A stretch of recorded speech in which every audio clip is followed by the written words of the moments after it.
नमस्कार. श्रीखास किचनमध्ये तुमचं मनापासून स्वागत आहे. आज आपण अगदी रेस्टॉरंटमध्ये मिळते किंवा धाब्यावर, हॉटेलमध्ये मिळते त्याच पद्धतीने पनीर भुर्जी कशी करायची ते बघणार आहोत. अशा पद्धतीची पनीर भुर्जी तुम्ही घरी करून खाल तर अंडा भुर्जी खायचं विसरून जाल, इतकी चविष्ट ही पनीर भुर्जी होते. हे भुर्जी तुम्ही भाकरीसोबत, चपातीसोबत किंवा तंदुरी रोटीसोबत खाऊ शकता. माझ्या चॅनलवर तुम्ही नवीन असाल तर माझ्या चॅनलला लाईक, शेअर आणि सबस्क्राईब करायला विसरू नका. चला तर मग अशी चविष्ट पनीर भुर्जी कशी करायची ते बघूया. चला मग रेसिपीला सुरुवात करूया. इथं मी 100 ग्रॅम पनीर घेतलेलं आहे. हे पनीर आणल्यावर स्वच्छ धुवून घ्यायचं आणि नंतर एका किसणीने मस्त असं किसून घ्यायचं आहे किंवा तुम्ही याला थोडं मॅश करूनही घेऊ शकता. तर हे आपण सर्व किसून घेऊयात. तर बघू शकता मस्त असं किसल्या जात आहे. तर मी इथं पूर्ण पनीर हे किसून घेतलेलं आहे. तर आपण बाजूला ठेवूया आणि दुसरी तयारी करून घेऊयात. गॅसवर कढई ठेवून त्यामध्ये आपल्याला 2 मापं असे तेल टाकून घ्यायचं आहे. तेल चांगलं गरम झालं की त्यामध्ये 1 छोटा चमचा जिरं टाकून घ्यायचं आणि इथं मी 2 मध्यम आकाराचे बारीक चिरून असे कांदे घेतलेले आहेत, ते टाकायचे आहेत आणि याला थोडं लालसर होईपर्यंत परतवून घ्यायचं आहे. म्हणजे कांदा आपला सॉफ्ट होईपर्यंत याला परतवून घ्यायचं. तर कांदा थोडा सॉफ्ट झालेला आहे. इथं मी 1 चमचा अद्रक लसूण पेस्ट घेतलेली आहे, ती टाकायची आणि ही पण आपल्याला मस्त यामध्ये परतवून घ्यायची आहे. तर बघा असा कांदा लसूण आपला छान असा परतवला गेलेला आहे. तर मी इथं 1 तेजपान घेतलेलं आहे, ते आपल्याला असं तोडून टाकायचं आहे. तर बघा अशा पद्धतीने हे तोडून यामध्ये टाकायचं आणि याला भाजून घ्यायचं आहे. इथं 2 हिरव्या मिरच्याचे तुकडे करून घेतलेले आहेत, ते यामध्ये टाकून घेऊया आणि 5 ते 6 कढीपत्त्याची पानं तोडून घेतली, ती यामध्ये टाकायची आणि याला मस्त परतवून घ्यायचं आहे. थोडं परतवून झाल्यावर यामध्ये आपल्याला 1 चमचा हळद, 1 ते 2 चम्मच लाल तिखट टाकून घ्यायचं आहे. तिखट तुम्ही तुमच्या आवडीप्रमाणे टाकू शकता. तर मी इथे मसाल्याच्या डब्याचा जो चमचा असते त्या चमच्यानेच मी यामध्ये सर्व साहित्य टाकून घेतलेलं आहे. 2 चम्मच धना पावडर, 1 चमचा जिरा पावडर टाकली. तर हे सर्व आपल्याला मिश्रण मस्त यामध्ये भाजून घ्यायचं आहे.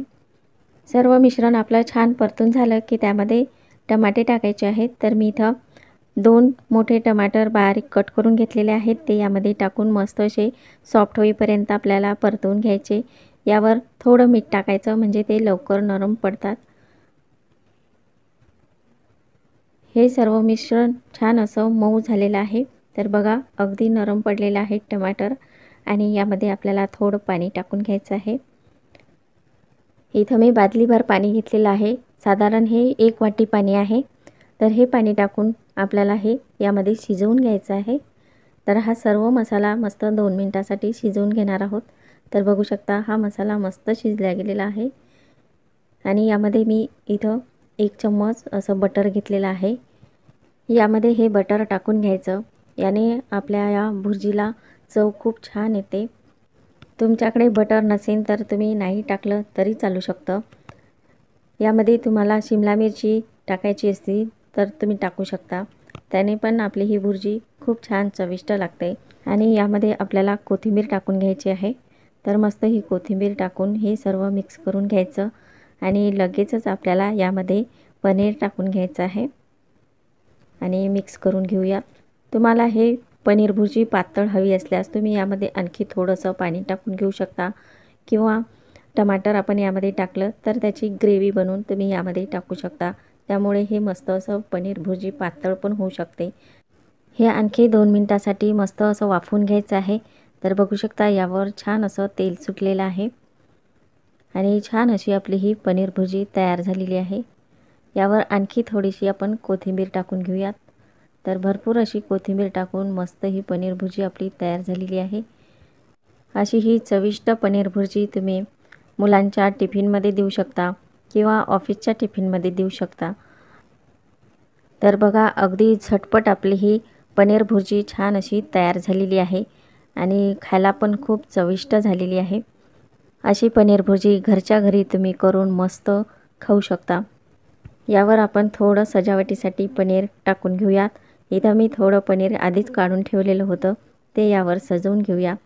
तर बघा अशा पद्धतीची ही आपली चविष्ट अशी पनीर भुर्जी तयार झालेली आहे। अशीच तुम्ही नक्की ट्राय करून बघा आणि असेच नवनवीन व्हिडिओ पाहण्याकरिता माझ्या चॅनलला सबस्क्राईब करा।